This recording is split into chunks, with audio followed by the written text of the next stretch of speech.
Hello, everyone. Welcome along to Sportsbet TV with me, Paul Alster, as I look forward now to Saturday, the 13th of September. It's the day that sees the final British Classic of the season, the Betfred St Ledger at Doncaster. Not a race I'm going to be analysing, but it's going to be interesting to say the very least. I'm going to have two selections for you for Saturday, one at Doncaster and the other one at Leopardstown.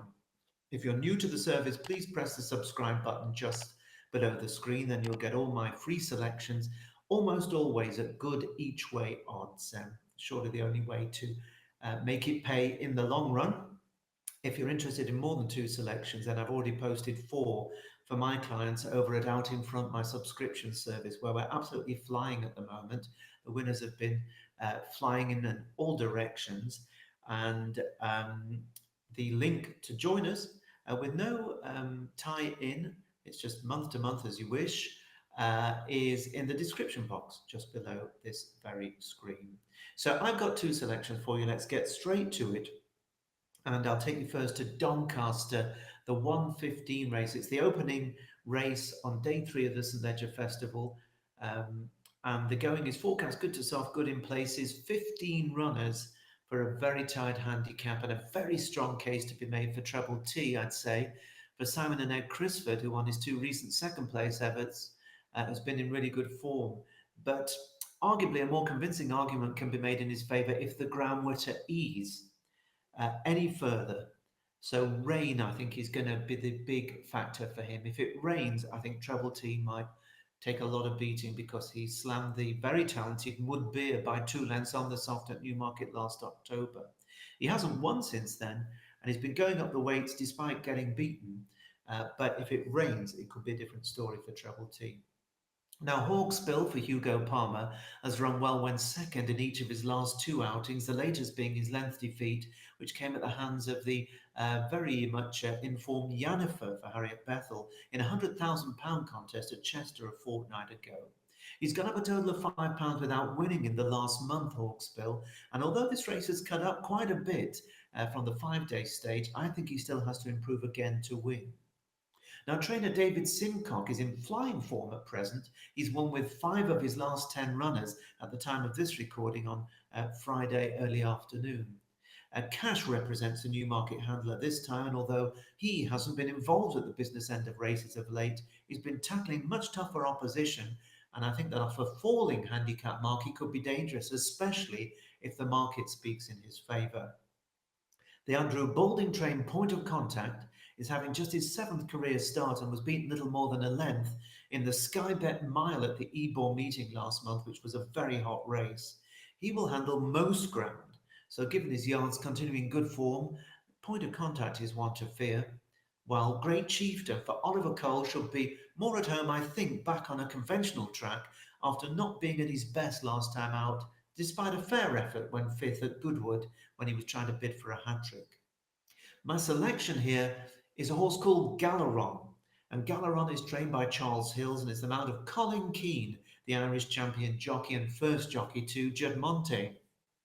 Now, let's be honest, Galaron isn't the easiest of horses to catch right, but he has run some of his very best career races at this venue, at Doncaster, and on the evidence of his latest staying on 5th over 7 furlongs on soft ground at Sandown, I think he could well be on the verge of running a really big race on Saturday. Earlier in the season, the 5-year-old ran well, finishing 5th in the Lincoln over the course and distance, but his form has been patchy since then. He's now running off an £8 lower mark than at the start of the season, so Galaron is undoubtedly well handicapped on the pick of his form, and that booking of the Irish champion Colin Keane is a positive. He's been backed over the last 24 hours, but is still available at the time of this recording at 9-1 each way for 4 places with many firms. So, Galaron is my choice at Doncaster in the 1:15. And I go to another really tough handicap for my second selection Saturday. It's at Leopardstown, the 2:50. The valuable 7 furlong Sovereign Path handicap. The going forecast is soft, yielding to soft in places. There are 16 runners. Now, with the exception of Gleneagle Bay, trained by Stephen Thorne, who's the early 5-1 favourite, they're betting 9-1 bar 1. in what is €150,000 handicap. And I think there'll be plenty of trainers very much fancying their chance of getting a big chunk of the prize money. Now, Gleneagle Bay was beaten ahead in this race 12 months ago, and he was beaten in a photo finish to the Victoria Cup at Ascot in May, and most recently ran another great race when second in the Honora handicap at the Galway Festival. He has plenty going for him, no doubt about it, but he is £9 higher than when beaten in the race last year, so he does need to be a much improved horse once again if he is going to go one better this time. Now, the £7 claimer Nicola Burns is making a name for herself in Ireland, and she gets on really well with peer pressure. And this one, she partnered to victory at Gowran Park last time. Despite a higher mark, the pair, I think, should be on the premises again. And so too should the admirable Dunham, trained by the Italian trainer Natalia Lupini, who's been based in Ireland for some seasons now. Dunham landed a really big prize at Galway at the festival in late July and then finished third, 2 lengths back behind Gleneagle Bay when he turned out again just 4 or 5 days later at the same festival. So that was a brilliant effort from him to win and come third within 5 days at the Galway Festival. He's had a break since then, he probably needed it. So he should be refreshed, Dunham, and he'll be ready for the battle once more. The top weight is Rami, trained by Johnny Murter, who ended last season with an impressive win, for which he took quite a hike in the weights. He wasn't seen again until running a very respectable fourth in a listed race last month at Cork and should be cherry ripe now. Rory Mulligan has been booked to claim £7 off his back, and Rami could be a big danger. His stable companion Chicago Fireball won well at Gowran Park last time, and he's got that rising star apprentice jockey Patrick McGettigan claiming £7 too, and that gives Murter a really strong hand in the race. The British raider is Glenn Finnan for Michael Dodds. He seems to be approaching his peak, so has to enter calculations, along with Sleeve Binion for David Marnan, who's had a wonderful year. Sleeve Binion ran 2 free last time out, but if he settles better this time, he might not be far away. And so do my selection. Well, quite a number of these have met more than once this season, and there might not be much at all between the lot of them, to be fair. But one horse who seems £7 better at Leopardstown than anywhere else is last year's winner of the race, Dance Night and Day, trained by Rosso Sullivan and the man of Ronan Whelan. And the course record of this mare is 1-1-2.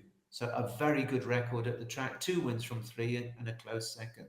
Now, this 5-year-old mare came with a perfectly timed run 12 months ago. She got up close home to beat Gleneagle Bay by a head, and she's actually £3 better off with the runner-up and the forecast market leader this time. Now, this daughter of Vafortino very nearly landed a fairy tale course and distance Group 3 success, no less. In the Brownstown Stakes in July, she finished really fast, just beaten a neck by the very useful Vera's Secret. And a reproduction of that run would likely be good enough, in my view, for Dance Night and Day to land this race for the second year in succession, as long as the ground doesn't deteriorate very much further than the current description. So this is one horse that doesn't want too much more rain. Dance Night and Day 10-1 shot each way for 5 places at the time of this recording with Betfred, Boyle Sports, Betfair and good old Paddy Power. So those are my 2 selections for you, free of charge here at Sportsbet. You can consider them, you can cast them aside, or you can go with them, whatever you wish. If you're interested in some more with a little more in-depth analysis, then head out in front via the link in the description box below this screen. You'll be able to sign up and join my subscribers who've had a really terrific run of things of late. That's all, though, from me for this weekend. I wish you the very best of luck. Bye-bye for now.